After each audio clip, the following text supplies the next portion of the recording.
Hola gengs, welcome back to kopi-kopi ala-ala suka-suka. Bersama saya di kopi-kopi ala-ala suka-suka. Tentunya suka-suka saya. Masih di Magelang. Masih ada waktu untuk membahas kopi, menyajikan sebuah cerita tentang kopi dan bagaimana seharusnya kopi versi saya, kualitasnya seperti apa. Jadi banyak banget pertanyaan dari teman-teman ala-ala. Sorry, saya bukan expert yang super expert banget di dunia kopi, teman-teman. Bukan seorang roaster. Tapi kalau saya ngerosting saya bisa. Karena saya dari dulu memang sebelum ada heboh alat apa perlengkapan dan roaster-roaster, saya biasa roasting di rumah walaupun pakai wajan besi. Lalu saya kepikiran saya pengen beli alat roaster yang kecil sih, mini roaster harganya 8 jutaan. Mahal. Lalu saya juga bukan seorang barista. Saya bukan seorang Q grader atau cupper atau cupping, ataupun saya bukan seorang petani. Saya juga bukan seorang penjual bean, produsen dan lain-lainnya. Saya simply hanya mengopi. Jadi saya hanya menikmati kopi. Tapi menikmati kopi itu nggak sekedar membeli, tetapi saya juga harus mendalami bagaimana karakter kopi, lalu bagaimana sebuah kualitas kopi itu saya pelajari juga. Jadi kalau ada yang merasa mungkin saya so tahu, ya mungkin. Tapi based on experience saya selama ini ngopi, harusnya saya lumayan objektif dalam hal dunia kopi. Jadi nggak subjektif seperti sebuah roastery misalkan menjual kopinya, ya pasti subjektif banget. Lalu saya juga nggak berkeinginan untuk membuka kedai atau apapun, karena saya simply hanya ingin menikmati sebuah kopi apa adanya. Nah, kali ini saya akan membahas sedikit detail sekalian closing tentang si kopi yang saya lagi minum, yaitu si Yirgacheffe Bekele Lager. Lalu dari petani Bekele Lager, varietasnya heirloom. Katanya heirloom tuh termasuk unik. Prosesnya natural, ketinggian 200 di atas permukaan laut, region GDO. Oke. Notesnya nih seperti yang udah pernah saya bahas: strawberry, tangerine, oolong. Oolong keluar di Star Mirage, tangerine, strawberry keluar di Aeropress. Oke, cukup ya. Tapi saya nggak akan membahas tentang si roastery-nya. Saya akan membahas tentang bagaimana seharusnya sebuah kualitas kopi di mata saya. Kalau kalian baca-baca, kopi itu sebenarnya dibagi dengan banyak grade, mulai dari grade 1 sampai grade 6. Jadi ada grade 1, 2, 3, 4A, 4B, 5 dan 6. Konon kalau di Indonesia biji kopi itu hanya mencapai grade 4. Grade 1 itu kayaknya susah banget katanya ya. Mungkin kenapa specialty di Indonesia belakangan aja baru diolah dengan sedemikian rupa. Jadi dia memenuhi market kategori specialty di luar, harus bersaing dengan Amerika Latin dan negara-negara dari Afrika atau negara-negara macam penghasil Panama Geisha, penghasil El Salvador dan lain-lainnya. Dia harus bersaing lagi ketat di sana, atau Blue Mountain. Kalau saya beberapa follow IG-nya di petani-petani yang ada di luar, itu canggih banget sih emang si proses. Jadi nggak sekedar menanam, dia itu holistik si petaninya. Kalau di luar ya, kalau di sini kalau saya perhatiin, walaupun nggak semuanya, walaupun beberapa memang udah sangat intuit banget sama si kopi. Jadi nggak sekedar bertani, tapi dia memahami semuanya seluk-beluk sampai akhirnya dia memahami sebuah kualitas yang layak untuk diekspor. sehingga bisa mendapatkan harga yang lumayan untuk menghidupi keluarga dan menghidupi kehidupan di sekitarnya. Kalau di luar saya lihat gila itu sadis banget. Jadi dia nggak sekedar bertani tapi memahami semuanya. Bahkan mungkin dia paham juga bagaimana cupping dan lain-lainnya. To Z, sehingga dia bisa menyiapkan market kopinya keluar dengan dengan siap banget gitu. Lalu kita akan membahas tentang bagaimana kopi yang seharusnya. Saya nggak akan bicara tentang ini kopi yang saya minum itu grade berapa, tapi kita akan lihat grade berapa sebenarnya yang saya minum ini. Atau misalkan kopi yang saya minum ini specialty atau bukan sih? Atau specialty-nya ada di level keberapa sih? Ada yang di apakah specialty yang saya ini outstanding, ataukah excellent, ataukah very good, atau bahkan sebenarnya di bawah standar skor SCAA, misalkan 80% ke bawah. Saya juga nggak tahu, tapi kita akan buka kita akan jabarkan.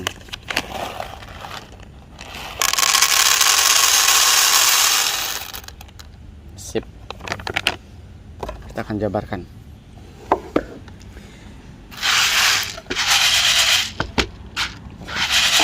Kita lihat sampai merata banget. Ini kopi yang saya minum, si Yirgachev. Kita lihat kalau bicara clean, dia nggak clean. Bicara defek, banyak banget defeknya. Kalau bicara grade 1, grade 2, grade 3 itu biasanya kan ada kelasnya ya. Teman-teman pasti tahu lah ya.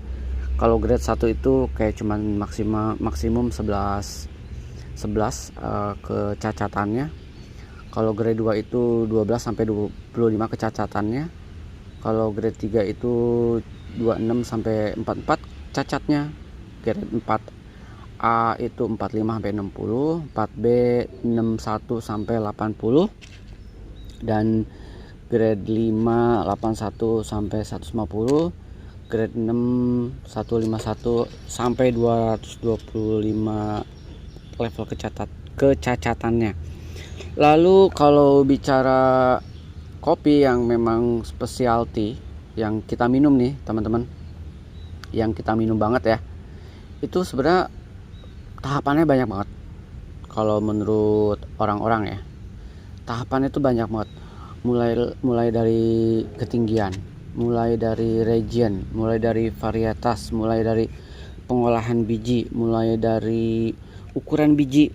Kita lihat ukuran bijinya. Jadi SCAA itu nggak sekedar melihat output rasanya itu oke, enggak, tapi dia the whole konsepnya. Mulai dari grade, mulai dari A to Z, mulai dari ketinggiannya sampai dia ujungnya kualitas cuppingnya. Jadi sebenarnya kompleks banget untuk memahami ini kopi. Sebenarnya specialty kelas berapa sih, specialty di level mana sih gitu. Lalu juga bentuk biji dan warna, jumlah kopi yang cacatnya. Cacat itu bisa ditoleransi berapa, lalu densitas biji kopi, dan terakhir sih kualitas cupping. Kalau buat saya, ketika the whole konsep dari awalnya udah sempurna, cupping itu sangat mudah banget untuk dilakukan. Nah, kita bicara konsep dari yang si Yirgachev yang saya punya. Walaupun kemarin-kemarin nggak saya bahas, tapi ini memang untuk lebih memahami aja ya buat teman-teman ala-ala suka-suka. Ini prosesnya natural. Kalau kita lihat di proses natural memang kopinya banyak yang geradakan ya, kurang lebih. Tapi memang katanya kesulitannya proses natural adalah menyamakan warna roasting, katanya ya, menyamakan warna roasting. Lalu tapi gini, ketika dia punya densitas air yang sama, punya kualitas bean yang sama, punya ukuran bean yang sama, ketika di roasting dia akan menghasilkan warna yang sama, dan walaupun ada perbedaan pasti hanya sedikit, jadi masih bisa disortir. Nah kalau saya sebagai roaster yang memang mau create output bean yang sangat sempurna, dari sini saya sebelum roasting saya akan mensortir dulu. Apa sih yang mesti disortir? Tapi gini katanya green bean itu sangat sulit dideteksi. Ini green bean yang mati, ini green bean yang di panen mentah, ini green bean yang dipungut dari bawah, ini green bean yang nantinya akan pecah atau gimana. Katanya susah banget, tapi buat saya itu pasti bisa diakalin kok. Itu pasti bisa diakalin. Setidaknya pisahkan dulu bin-bin yang cacat. Oke, misalkan ya, atau gini, saya akan memisahkan bin yang bin ini dulu, bin lanang.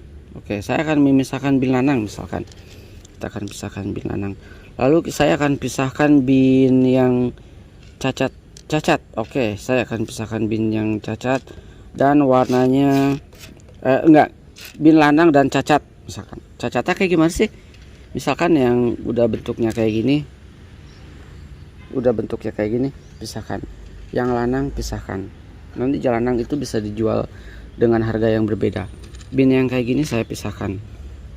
Bin-bin yang memang di area cacat ini kan nggak masuk nih. Kita bicara specialty. Ingat ya, ke specialty itu ada level, ada grade-nya.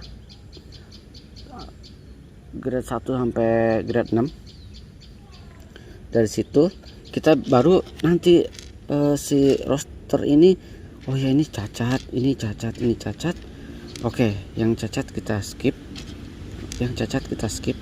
Lalu yang berikutnya, oke, yang lanang kita pinggirkan juga, yang lanang gitu. Ini masih green bean ya. Yang lanang kita pinggirkan supaya nanti, karena lanang itu harusnya punya intensitas rasa yang berbeda. Nanti saya akan sortir, habis itu pas saya sortir saya videokan, baru nanti kita lihat ke more or less kemerataannya ya, tentang si biji yang sebenarnya yang kita beli itu harusnya segimana.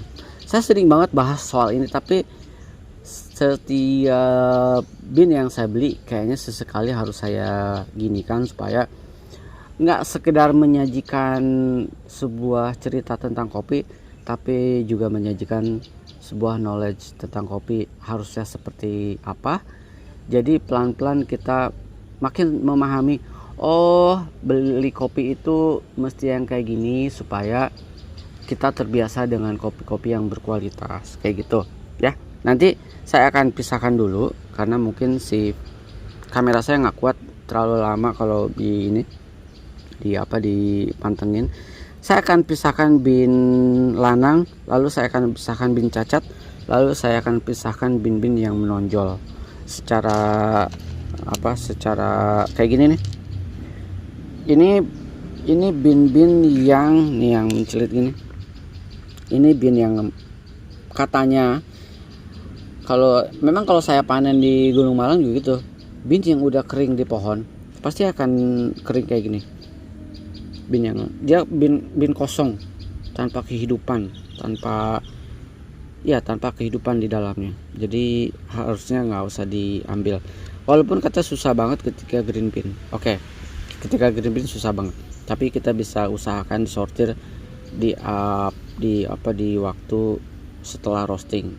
Ya, saya akan pisahkan. Baru kita lihat sebenarnya bin yang mesti kita miliki itu kayak gimana. Oke, saya matiin dulu. Ini hasil sortiran ala-ala kopi ala-ala suka-suka kayak gimana. Jadi saya lihat dari atas ya. Kalau melihat bin ini sama sekali buat saya personal, ini bukan kategori bin specialty, bukan, atau mungkin bukan bin grade 1, bin grade 2, bin grade 3 pun kayaknya bukan. Kalau melihat variasinya, lihat deh, ini warnanya begini, sama ini beda lagi, sama ini beda. Saya pisahkan warna yang kurang lebih. Ini kopi lanang segini. Aduh. Ini kopi lanang. Ini yang cacatnya. Ini yang super tiny bin. Ini yang kopi biji-biji yang menurut saya biji mati. Ini biji-biji yang ringan. Beda juga dengan ini. Harusnya dia ada di more or less range kayak gini, baru nanti dia roasting dengan sempurna. Jadi dia kurang lebih harus memilih bin yang ukurannya kurang lebih sama, supaya nanti pas di roasting ini aja masih kelihatan sedikit belang bonteng nih, ada ini. Oke ya, kebayang ya bin yang berkualitas saat itu kayak gimana. Grade 1, grade 2 kita bisa menentukan bin yang kita beli itu ada di grade berapa. Gampang banget, karena semakin kalian sering beli bin kopi, bro, memahami seluk beluk kopi, lama-lama kalian langsung bisa menilai ini kopi grade 1, 2, 3 atau 4 atau berapa. Kita bisa lihat. Kalau si Quintinos, dia itu kayaknya dia udah memenuhi bukan kuota, tapi lebih requirement bin specialty di luar negeri. Jadi kayaknya dia beyond grade 1 kalau buat saya ya, karena memang dia oke banget sih binnya. Walaupun di Archipelago ada bin yang kecil segede gini nih, tapi itu kan kayak dari 100% itu kayak cuman 10%. Sekedar kita impor kopi dari luar, nggak cuman sekedar itu, kita harus tahu seperti apa. Jadi roastery Indonesia tuh kayaknya mesti lebih dalam lagi memahami konsep specialty. Harusnya roastery yang udah lama, pemain lama harusnya dia udah paham. Tapi pemain baru kayaknya kalau dari petani luar bilang kita specialty udah langsung percaya, ketika lihat binnya kayak gini langsung percaya. Tapi kalau roastery lama harusnya dia punya experience lebih. Jadi specialty itu nggak sekedar kalian beli dari luar lalu diklaimnya specialty lalu kita klaim specialty, nggak juga. Specialty itu butuh tahapan yang kompleks seperti yang saya bilang tadi, mulai dari varietas hingga proses cupping. Di perjalanannya itu panjang, dan specialty itu membutuhkan Q grader yang memang nggak belajar hari ini besok dapat sertifikat, itu gampang kok. Tapi Q grader yang bekerja based on pengalaman yang memang udah berpuluh-puluh tahun, bukan yang kursus sehari 2 hari bayar sekian udah jadi Q grader, udah jadi cupper, udah jadi barista katakanlah. Nggak sekedar itu, tapi butuh yang holistik. Kalian datang ke perkebunannya, bagaimana si petani menanam kopinya, bagaimana dia memelihara kopinya, bagaimana ketika panennya, setelah panennya, lalu sehingga akhirnya didapatkanlah kopi yang seharusnya kita miliki dengan klaim specialty atau grade 1. Kita tuh nggak jujur, termasuk orang roastery Indonesia tuh nggak jujur. Kopinya yang dia dapatkan dari luar itu grade berapa sih, nggak pernah jujur. Selalu klaimnya specialty. Specialty itu memang pada akhirnya agak menjebak ya. Ketika sebuah roastery bisa mengcupping bahwa kualitas ini ada di 80% ke atas secara skor SCA ya apalah, dia udah bisa klaim specialty. Padahal specialty itu holistik banget, mulai dari yang saya bilang tadi, mulai dari varietas, warna bin, ukuran bin, densitas air, dan semuanya. Harusnya itu memenuhi semua kategorinya. Dan harusnya itu dipahami oleh roastery yang menjual bin dengan klaim specialty itu. Jadi nggak gampang sebenarnya kalau kita mendapatkan bin, nggak gampang kita bisa mendapatkan bin yang benar-benar specialty, nggak gampang. Mungkin kalau di harga 160.000 per 200 sampai 250 gram kayaknya specialty ala-ala bagi saya. Saya masih menerima kok itu specialty ala-ala, bukan yang benar-benar specialty yang excellent atau super premium. Mungkin specialty yang sangat pas-pasan atau di bawah 80% tapi kita masih klaim specialty. Ya, bisa jadi begitu. Oke, saya minum dulu. Semoga dengan semakin saya lebih detail lagi. Sebenarnya saya malas banget membahas hal-hal sepele kayak gini. Sepele sih, tapi ini penting banget supaya kita semakin memahami kopi yang kita beli dan gak percaya begitu aja ketika kita membeli lalu ini specialty tapi ketika dibuka ada banyak E to Z, bin E to Z. Dan ketika udah bingung mau disortir, itu udah bukan bin specialty lagi, udah bukan bin grade 1 lagi. Jadi kalau misalkan ada roastery yang punya excuse bahwa kita ada di roasting light nih kak, lalu prosesnya natural jadi susah banget menyamakan color roasting. Nah, pertanyaannya adalah buat apa ada color chart roasting kalau misalkan di satu roasting itu ada color chart roasting lain? Ya nggak? Iya dong. Jadi roasting color chart roasting itu diperuntukkan memang kalian harus ada di range ini, ya udah di range ini gitu. Ketika belang bonteng, please yang belang bontengnya kalian mesti take out. Oke? Mungkin dari petani dari ini bisa bicara luar ya. Mungkin kalau petani Indonesia masih bisa dikontrol karena Q gradernya bisa datang langsung ke petaninya dan bagaimana si prosesnya, lalu atau bahkan datang ke petaninya, Pak, saya mau kopi yang cherry-nya udah merah semua dipanen, saya kasih harga tinggi, lalu nanti pas prosesnya saya mau proses natural atau pas proses saya mau semi wash atau full wash atau honey atau wine atau anaerobic. Itu yang harus disampaikan ketika si Q grader datang ke si petani. Supaya apa? Supaya mendapatkan green bean yang ketika di roasting jeng sama semua kualitas kualitas warnanya. Karena ketika penjemuran kalian kontrol juga, oh penjemurannya begini, oke gitu. Mendapatkan matahari yang maksimal, mendapatkan densitas kurang lebih air yang sama, sehingga nanti ketika di roasting level kalornya sama, dan kalaupun ada mencelit satu, ya bisa di take out. Tapi kalau misalkan dari 100% roastingan semuanya belang bonteng, kalian nggak bisa sortir, akhirnya ya udah di packing kalian jual karena kan nggak mau rugi, udah beli. Itu sama halnya ketika udah beli berkintal-kintal dari eksportir luar. Karena saya pikir kayaknya nggak semua roastery punya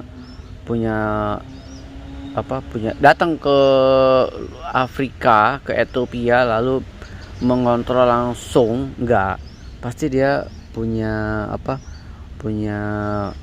si importir khusus yang memang menyetok bin-bin dari luar.